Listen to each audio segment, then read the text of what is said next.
untuk membawa negara kita ke mercu kejayaan. Padahal saya nak beritahu contoh. Malaysia ni sebuah perdagangan, sebuah negara perdagangan, a trading nation.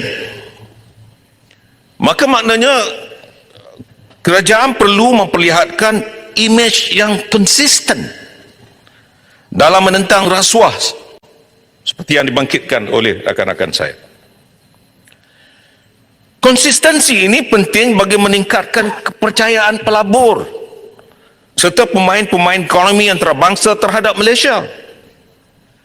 Jadi rasuah ini bukan hanya kita sebut rasuah-rasuah, tapi abuse of power juga adalah merupakan sesuatu yang salah menggunakan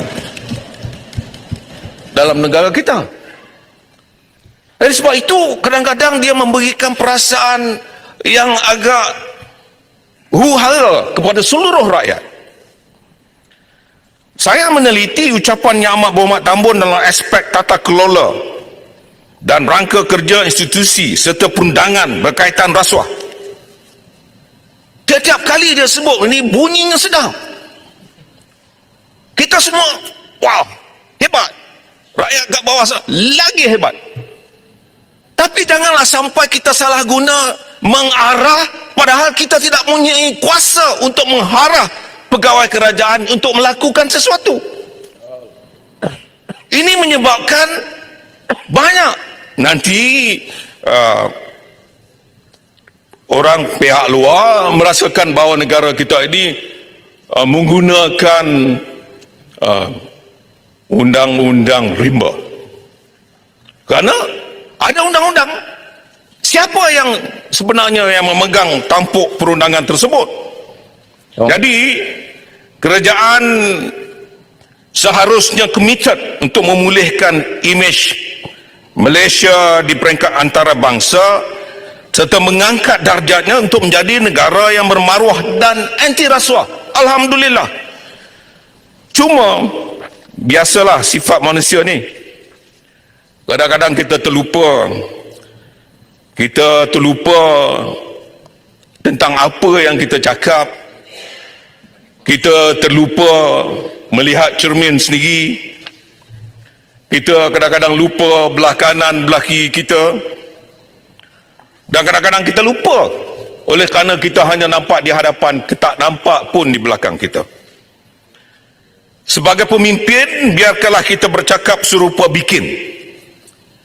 Kerana disitulah terletaknya nilai keyakinan rakyat kepada kita. Sebagai contoh, bila mana sahaja baru-baru ni timbul kes DNAA. Bila berlaku kes ini, semua orang dah bercakap, semua orang dah cakap.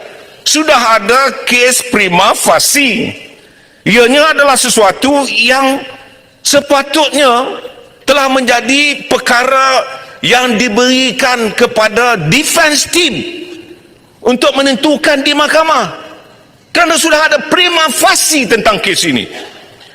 Tapi kita tak terkejutlah kerana pada saya kita telah pun menjangka lebih awal bahawa kes ini akan dilepaskan daripada pertuduhan rasuah, pecah amanah dan pengubahan wang haram.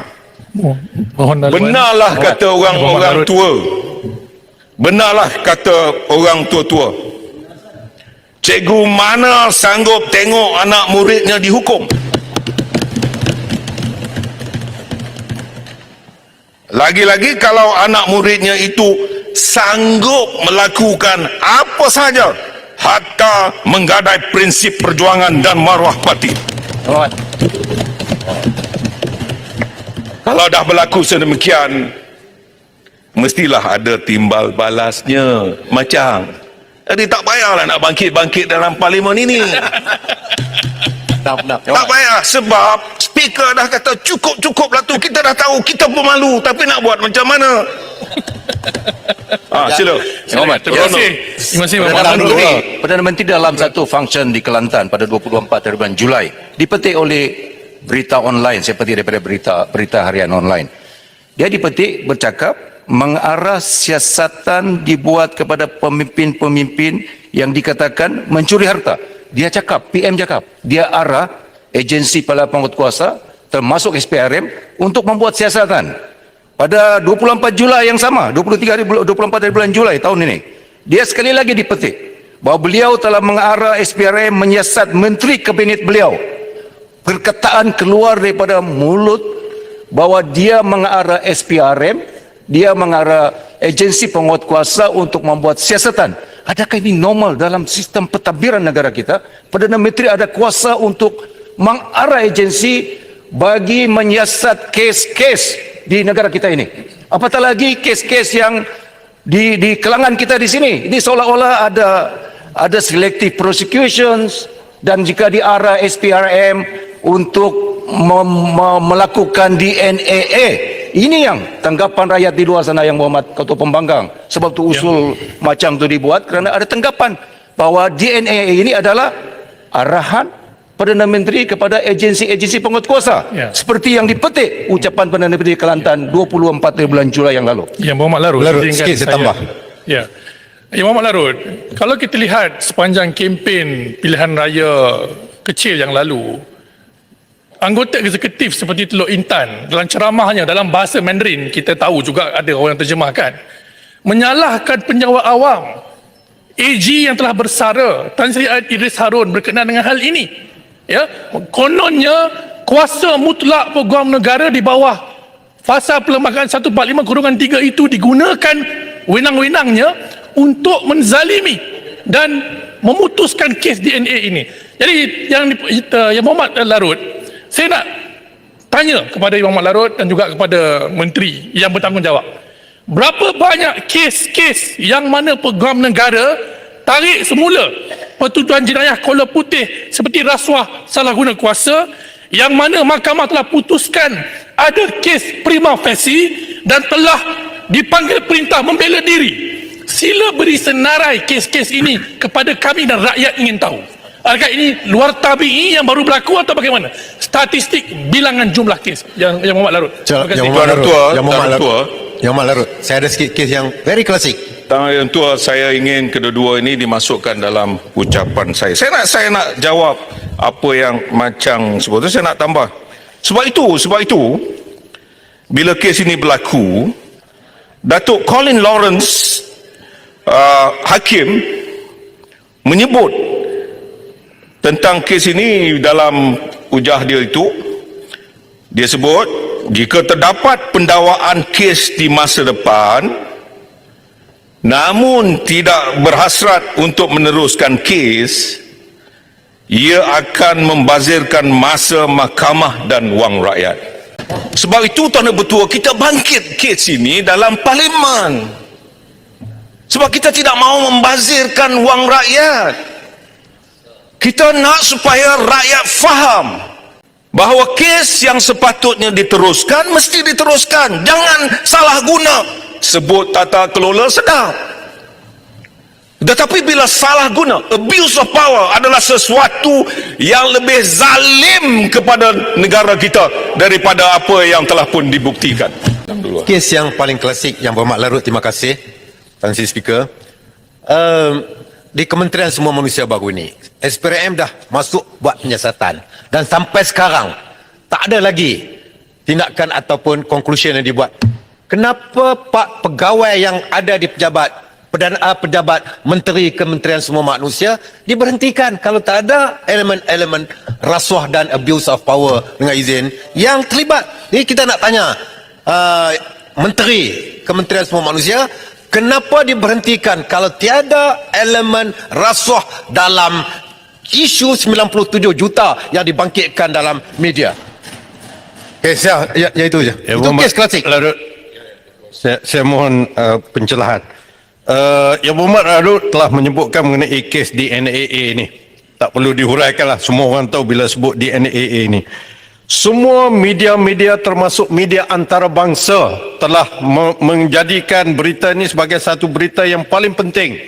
Termasuklah saya sebut beberapa berita. CNA, Channel News Asia mengatakan bahawa Snap Insight dengan izin Ahmad Zaid walking free from corruption charges, not good Optics for Malaysia PM Anwar. Dan satu lagi South China Morning Post. Malaysian PM Anwar Corps backlash as Ahmad Zahid embezzlement charges drop on reformasi anniversary. Reformasi anniversary on the 2nd of September, 5 September diberikan DNA. Soalan saya sekarang ni, semua orang cakap mengenai DNA ni. Tapi ada juga orang bertanya, dalam keadaan begini, di manakah suara-suara yang selalunya membela keadilan seperti bekas ahli parlimen Iskandar Putri, Lim Kit Siang, di mana YB Bagan, di mana YB Damansara, di mana mereka-mereka yang lain sebelum ini Ya, Muhammad, yang baru. membincangkan mengenai keadilan kepada rakyat. Sekarang ini isu DNA senyap sepi, Ya, tidak Muhammad, ada baru. suara. Yang Muhammad Kota Baru. Yang Muhammad Kota Baru, saya nak tanya Yang Muhammad Kota Baru sikit je. Adakah Yang Muhammad Kota Baru bersetuju reformasi sudah mati? Terima kasih. Reform mati. Radut, boleh bagi laluan. Untuk Mangkang, Untuk Melaka. tambah sedikit apa yang disebut oleh Kota Baru. Kota Baru bertanya ke manakah pejuang-pejuang yang kononnya pejuang yang ingin menegakkan keadilan. Kita ingat sebelum pilihan raya ya, yang Muhammad Pandan ada di sini, yang Muhammad Kota Raja tak ada di sini, ramai Kota Raja dah boleh sebut. Lepas nanti kalau menang dia akan tukar peguam negara, dia akan tukar pendakwa raya. Dan apa nama ni, nak menunjukkan bahawa sebab itu kami tak boleh sokong, tak boleh bersama dengan UMNO dan Barisan Nasional. Dan di sini saya petik ya, apabila berkaitan dengan kerjasama dengan UMNO, Pandan ada di sini. Penyokong PKR ni Pandan kata, bukan saya kata. Penyokong PKR serta Pakatan Harapan dan pengundi tidak perlu berasa bimbang kerana saya tidak akan menerima rundingan ini dan berdiam diri. Jika ia berlaku, saya akan menjadi orang pertama yang bersuara. Jika berlaku suara usaha dengan UMNO. Dan sedari ini hakikat. Di mana maruah PKR, di mana maruah DAP yang kononnya memperjuangkan keadilan. Persembang kencang boleh persembang, bila berhadapan boleh bagi dengan laluan, keadilan mereka senyap sesenyap-senyapnya. Terima kasih. Lalu boleh bagi laluan. minta laluan boleh? Lalu boleh bagi laluan. Kota Melaka. Apa ni Tuan Ketua? Kota Melaka. Bagi laluan pada Betul Speaker, kerajaan. saya minta Tuan laluan Ketua, daripada saya- Radut. Ada Saya perkara boleh bagi laluan. Kami kena tanya. Saya Lalu boleh bagi laluan. 6 minit. Boleh bagi laluan pada Mana anak menantu Pago? Dia sebut Saya nak PKR bagi sambung. sambung. Mana anak menantu saya Pago? nak sambung. Kita nak tanya. Saya sambung sekejap. Mana Yang berhormat, ini floor larut. Ya. Saya nak boleh sambung. tahu mana anak menantu Pago? Nak sembang pasal Mana maruah. pergi ni anak menantu Nak Pago? sembang pasal maruah. Mana Baru Pago suka. punya maruah? Yang berhormat, yang bukan floornya, ini floor larut. Jika dibenarkan, baru yang betul, yang lain boleh bercakap ya. Silakan. Tuan Ketua. Radut, boleh minta laluan tak? mereka Nak boleh tanya. jawab. Tak, Radut, di mana ni pergi? Mereka boleh anak jawab menantu Pago? bila diberi 10 minit nanti. Saya nak dia tanya, jawab. mana pergi ni anak menantu? Sebentar beluran memberi peraturan Larut bagi laluan pada Seri Gading. dan tekan. 36.9 dia bercakap di mana anak menantu Pago. Yang itu bercanggah dengan peraturan 36.9 dalam apa-apa perbahasan tidak boleh disebut kelakuan atau sifat mana-mana ahli parlimen. You are out of order Yang Berhormat. Sebab DP koyak. Datuk Speaker, Isu begini tadi di dalam pembangkang Dewan. cerita Kita tidak tentang boleh tegakkan. Kita ada alasan tetapi isu rasuah. ini tidak Jadi boleh saya nak tanya, dibawa dalam parlimen. kononnya So, SPL tidak kita out of melakukan order, Yang betul. Berhormat Jadi Speaker. saya nak tanya, mana perginya anak menantu Apa Pago? ni? Itu saja. Larut bagi laluan pada saya. Sampai Interpol nak Duduk, cari duduk, anak menantu Pago. Yang berhormat, bagi saya selesai peraturan yang dibangkitkan oleh beluran. Soalan Kota Melaka tu tidak to the extent of 36.9. Okay? Itu keputusan saya. Right, silakan Larut. Tuan Ketua, yang lain-lain tu dia nak jawab, tunggu masa dia lah. Saya sebenarnya Saya tahu, saya episod cuma yang tanya, berlaku saya cuma ke atas tanya pendapat sistem Larut. Sama ada Larut tahu tak di perundangan mana Yang hormat Kota Melaka, duduk. Ya, tolong. Larut, silakan. Jangan koyak. Hanya lah, bakar. episod yang berlaku ke atas sistem perundangan negara ini hanyalah sebagai sebahagian daripada rentetan sikap flip-flop kerajaan yang ada ini. Pada satu sisi, mereka mendakwa sebagai pejuang anti rasuah, tetapi di sisi yang lain sebagai segala tindak tanduk mereka dipersoalkan hampir seluruh rakyat. Dalam tawaran harapan janji ke-17 disebut secara terang dan jelas bahawa PH menjanjikan jaminan kebebasan media dan hak bersuara. Tapi dalam siaran langsung, Menteri tergamak mengugut rakyat mahu menghantar kereta peronda polis ke depan rumah. Itu belum lagi sekatan dikenakan ke atas media harus perdana dan juga pengamal-pengamal media sosial, sehingga mendorong 9 tokoh wartawan mengeluarkan kenyataan membiras tindakan kerajaan. Saya bacakan kod kumpulan tokoh wartawan. Apa mereka kata? Mereka sebut, kami sama sekali tidak dapat menerima sebarang percubaan untuk menggunakan agensi kerajaan seperti SKMM untuk menyoal, menapis atau menyekat portal dan kandungan berita dalam talian. Begitu juga dalam isu subsidi telur ayam, tajaan beasiswa JPA untuk bidang perubatan, farmasi dan pergigian. Menteri cakap lain, Perdana Menteri cakap lain. Semua ini sebenarnya memperlihatkan kelemahan pentadbiran dan kepimpinan. Apa jadi kalau perangai flip-flop ini berlaku dalam isu-isu antarabangsa yang melibatkan pelabur, yang melibatkan pasaran modal antarabangsa? Tentu ianya akan mencetuskan krisis kredibiliti dan kepercayaan kepada Malaysia. Sebab itu kepada semua